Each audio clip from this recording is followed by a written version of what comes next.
The narrative has already accumulated more lines than Eddie Harrigan on a night out, proving that nothing in MobLand is straightforward. A mystery tip led to the discovery of Archie's body by the police. However, who is the mole? Conrad is aware that he didn't grass on himself, and only he and Harry knew the location of Archie's body. It can't be Harry, though. Can it? Did he inform anyone else, if not Harry? Which leads into another fresh line of the story, that Harry's wife, Jan, has a new friend who isn't really a friend but a copper giving information back to D.I. Fisk. For what reason did Richie invite the Harrigans to the funeral of his son? The main focus of episode 5 is the events leading up to and following Tommy's burial. After a night on the tiles, the entire thing is more strained than Eddie's jaw.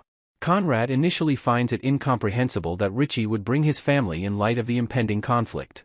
Harry, however, is aware.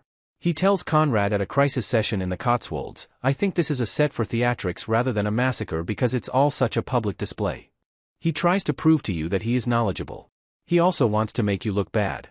Harry is genuinely the Mafiacraft equivalent of Magnus Carlsen. We are aware that Harry is a self-sufficient man. We are aware that he can use a piece of splintered wood to kill a man. We know he can seduce even the most obdurate care facility boss into accepting a new resident.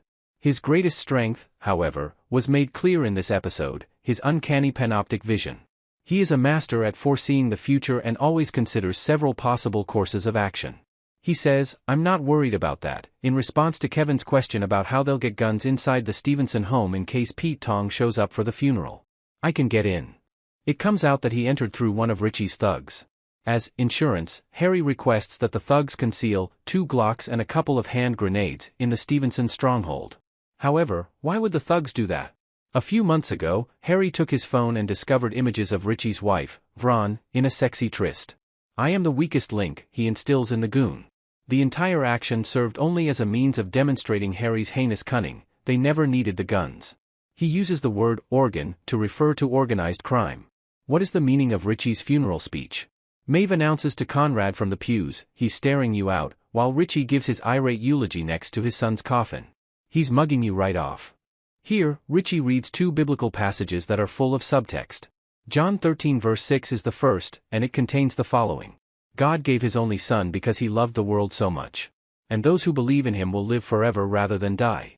This can only be interpreted as a warning, a line being drawn in the sand. Select a side, he seems to be saying, suggesting that he is God in this situation and that the people who selected the Stevensons will survive. He then continues reading from the same book. "There are numerous rooms at my father's home. Would I state that I'm going there to set up a place for you if that weren't the case? Additionally, if I set up a spot for you, when I return, I'll take you with me so you may be where I am as well." Jesus is essentially saying, there's space in heaven for everyone in John's Bible, 14:1-3. "Mine will be the winning side, and there's room in my army for all of you," is how Richie translated it. The funeral is the pivotal moment in our hero's journey. We are currently halfway through the series. We are aware of each person's identity and values. Entering what screenwriters refer to as the innermost cave is now necessary. This is the story's most dangerous moment and the hero's summons to adventure. The jump into the unknown is what it is. Instead of using lines of cocaine in the Stevenson restroom, Eddie acts more like Eddie, criticizing Richie in front of him outside the church. Despite Harry's advice, Maeve begins to be bubbly and gives Vron the most phony sympathies. Vron looks her up and down in retaliation. "How does Conrad F***K that?" she snarls. That's all. Maeve's feathers have been pulled out rather than ruffled. Maeve has other plans, but Conrad agrees to Richie's offer of a truce. Fast forward to the following morning. Richie is sprawled out on the couch, overcome by grief and alcohol. Vron walks in, heading to the stores. She gets into her car and leaves the house. Bang! Vron, goodbye. Hi, war.